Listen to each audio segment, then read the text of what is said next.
Halo semuanya, Assalamualaikum warahmatullahi wabarakatuh. Perkenalkan, nama saya Muflihul Amar dari kelas 11 MIPA 1. Kali ini saya akan memaparkan hasil analisis beserta pembahasan kuesioner yang sudah saya buat mengenai peristiwa Merah Putih di Manado. Sebelumnya, saya telah menyebarkan kuesioner dari tanggal 6 sampai 10 April 2021. Berdasarkan hasil kuesioner yang sudah terkumpul, kuesioner ini telah dijawab oleh 6 orang melalui Google Form yang terdiri dari 6 orang pelajar berumur 16 hingga 17 tahun. Mari kita bahas hasil analisis kuesioner yang telah dijawab. Apakah Anda tahu tentang peristiwa Merah Putih di Manado? Berdasarkan data yang saya ambil melalui Google Form, menunjukkan bahwa 83,3% orang tahu dan 16,7% orang tidak tahu tentang peristiwa Merah Putih di Manado. Oleh karena itu, saya akan menjelaskan tentang peristiwa Merah Putih di Manado. Peristiwa Merah Putih di Manado merupakan peristiwa penyerbuan markas militer Belanda yang berada di Telling, Manado. Penyerbuan tersebut merupakan bentuk perlawanan rakyat Sulawesi Utara untuk mempertahankan kemerdekaannya, serta menolak atas provokasi tentara Belanda yang menyatakan bahwa proklamasi kemerdekaan pada 17 Agustus 1945 hanya untuk Pulau Jawa dan Sumatera semata. Apakah Anda tahu kapan terjadinya peristiwa Merah Putih di Manado? Berdasarkan data yang saya ambil melalui Google Form menunjukkan bahwa 66,7% orang tahu dan 33,3% orang tidak tahu kapan terjadinya peristiwa Merah Putih di Manado. Jadi, peristiwa Merah Putih di Manado terjadi pada tanggal 14 Februari 1946.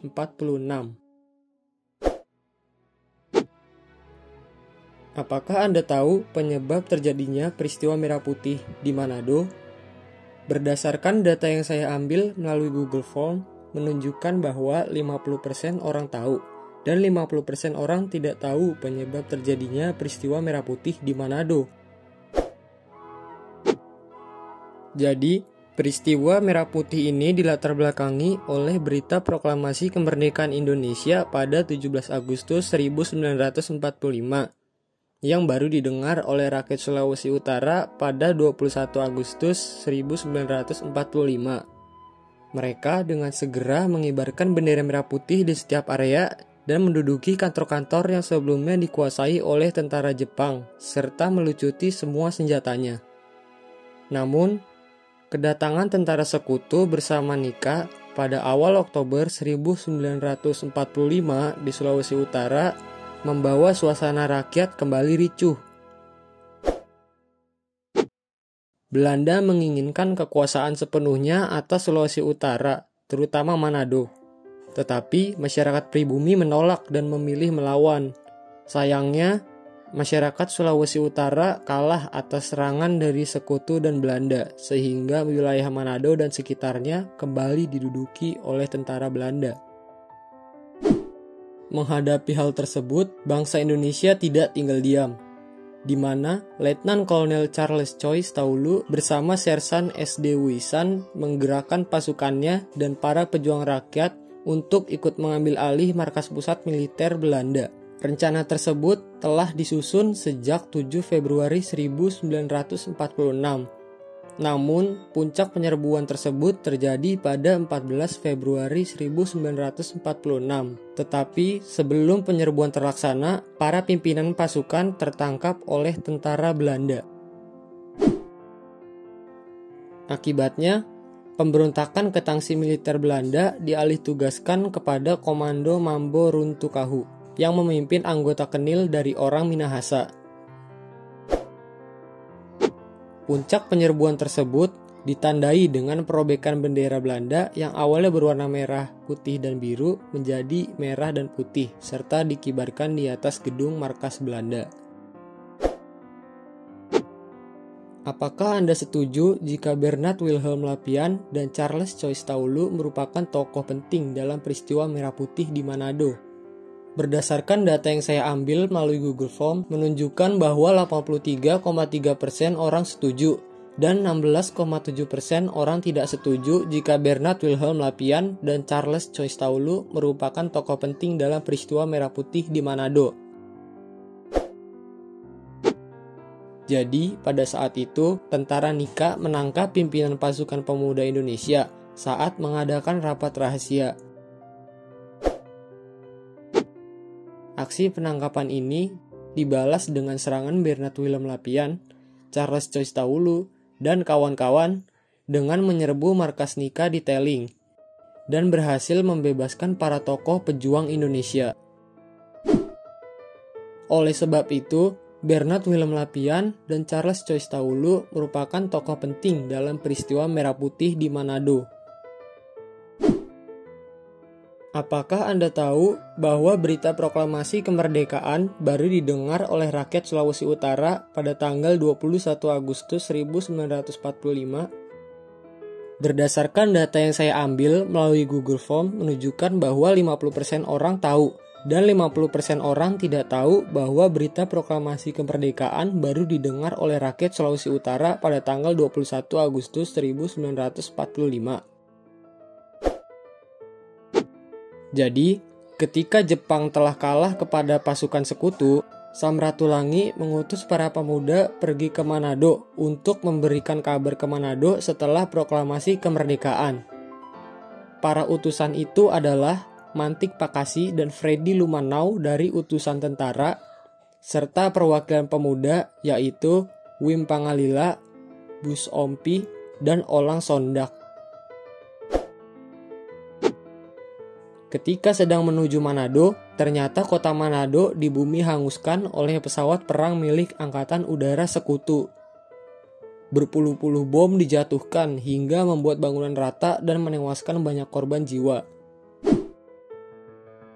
Dari situlah rakyat Sulawesi Utara baru mendengar berita proklamasi. Apakah Anda tahu berbagai himpunan rakyat di Sulawesi Utara berusaha merebut kembali kekuasaan atas Manado, Tomohon, dan Minahasa? Berdasarkan data yang saya ambil melalui Google Form menunjukkan bahwa 83,3% orang tahu dan 16,7% orang tidak tahu berbagai himpunan rakyat di Sulawesi Utara berusaha merebut kembali kekuasaan atas Manado, Tomohon, dan Minahasa. Jadi, peristiwa Merah Putih di Manado, berbagai himpunan rakyat di Sulawesi Utara meliputi pasukan Kenil dari kalangan pribumi, barisan pejuang, dan laskar rakyat berusaha merebut kembali kekuasaan atas Manado, Tomohon, dan Minahasa, yang ditandai dengan pengibaran bendera merah putih di atas gedung tangsi militer Belanda. Apakah Anda tahu usaha yang segera dilakukan berbagai himpunan rakyat di Sulawesi Utara untuk merebut kembali kekuasaannya? Berdasarkan data yang saya ambil melalui Google Form menunjukkan bahwa 16,7% orang tahu dan 83,3% orang tidak tahu usaha yang segera dilakukan berbagai himpunan rakyat di Sulawesi Utara untuk merebut kembali kekuasaannya. Jadi, usaha yang segera dilakukan berbagai himpunan rakyat di Sulawesi Utara untuk merebut kembali kekuasaannya, yaitu dengan segera mengibarkan bendera merah putih di setiap area dan menduduki kantor-kantor yang sebelumnya dikuasai oleh tentara Jepang, serta melucuti semua senjatanya. Apakah Anda tahu penyebab wilayah Sulawesi Utara kembali diduduki oleh Belanda? Berdasarkan data yang saya ambil melalui Google Form menunjukkan bahwa 33,3% orang tahu dan 66,7% orang tidak tahu penyebab wilayah Sulawesi Utara kembali diduduki oleh Belanda. Jadi, sebelumnya rakyat Sulawesi telah menduduki beberapa area dan kantor-kantor yang sebelumnya dikuasai oleh tentara Jepang, serta melucuti semua senjatanya. Namun, kedatangan tentara sekutu bersama Nika pada awal Oktober 1945 di Sulawesi Utara membawa suasana rakyat kembali ricuh. Masyarakat Sulawesi Utara kalah atas serangan dari sekutu dan Belanda, sehingga wilayah Manado dan sekitarnya kembali diduduki oleh tentara Belanda. Apakah Anda tahu para pemimpin pasukan telah tertangkap oleh Belanda sebelum penyerbuan terlaksana? Berdasarkan data yang saya ambil melalui Google Form menunjukkan bahwa 66,7% orang tahu dan 33,3% orang tidak tahu para pemimpin pasukan telah tertangkap oleh Belanda sebelum penyerbuan terlaksana. Jadi, ketika wilayah Sulawesi Utara kembali diduduki oleh Belanda, bangsa Indonesia tidak tinggal diam. Letnan Kolonel Charles Choy Taulu bersama Sersan SD Wisan menggerakkan pasukannya dan para pejuang rakyat untuk ikut mengambil alih markas pusat militer Belanda. Namun, sebelum puncak penyerbuan terlaksana, para pimpinan pasukan tertangkap oleh tentara Belanda. Apakah Anda tahu mengenai perobekan bendera Belanda yang awalnya merah, putih, dan biru menjadi merah dan putih, serta dikibarkan di atas gedung markas Belanda? Berdasarkan data yang saya ambil melalui Google Form, menunjukkan bahwa 100% orang tahu mengenai perobekan bendera Belanda yang awalnya merah, putih, dan biru menjadi merah dan putih, serta dikibarkan di atas gedung markas Belanda. Jadi, pada tanggal 14 Februari 1946 terjadi pemberontakan ke tangsi militer Belanda. Puncak penyerbuan tersebut ditandai dengan perobekan bendera Belanda yang awalnya berwarna merah, putih, dan biru menjadi merah dan putih, serta dikibarkan di atas gedung markas Belanda. Apakah Anda tahu peristiwa merah putih diberitakan berulang lewat siaran radio dan telegraf oleh Dinas Penghubung Militer di Manado? Berdasarkan data yang saya ambil melalui Google Form, menunjukkan bahwa 83,3% orang tahu dan 16,7% orang tidak tahu peristiwa merah putih diberitakan berulang lewat siaran radio dan telegraf oleh Dinas Penghubung Militer di Manado. Jadi, kejadian dalam sejarah peristiwa merah putih ini diberitakan berulang-ulang melalui siaran radio dan telegrafi oleh Dinas Penghubung Militer di Manado, yang ditangkap dan diteruskan oleh kapal perang Australia SS Luna ke Allied Headquarters di Brisbane. Apakah Anda tahu bagaimana akhir dari peristiwa merah putih di Manado? Berdasarkan data yang saya ambil melalui Google Form menunjukkan bahwa 66,7% orang tahu dan 33,3% orang tidak tahu bagaimana akhir dari peristiwa merah putih di Manado.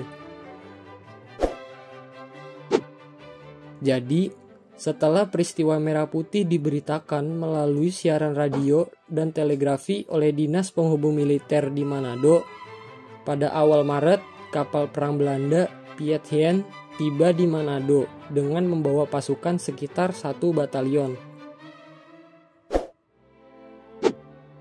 Pada 11 Maret 1946, para pemimpin gerakan merah putih diundang ke kapal Belanda untuk melakukan perundingan yang tujuan sebenarnya adalah untuk menahannya. Siasat licik ini dilakukan tentara Belanda agar bisa melemahkan pejuang rakyat dan kembali mengambil alih wilayah Sulawesi Utara. Apakah Anda setuju jika peristiwa merah putih di Manado merupakan peristiwa yang penting dalam sejarah Indonesia serta memberikan dampak positif bagi rakyat Indonesia? Berdasarkan data yang saya ambil melalui Google Form, menunjukkan bahwa 100% orang setuju jika peristiwa merah putih di Manado merupakan peristiwa yang penting dalam sejarah Indonesia serta memberikan dampak positif bagi rakyat Indonesia.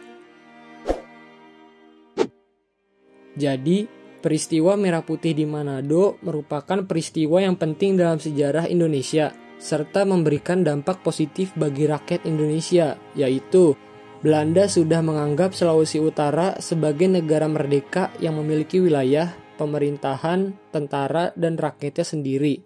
Serta Indonesia dapat meyakinkan dunia bahwa perjuangan kemerdekaan dilakukan oleh seluruh rakyat Indonesia. Sekian pembahasan mengenai peristiwa Merah Putih di Manado. Semoga bisa dimengerti dan bermanfaat bagi kita semua. Terima kasih.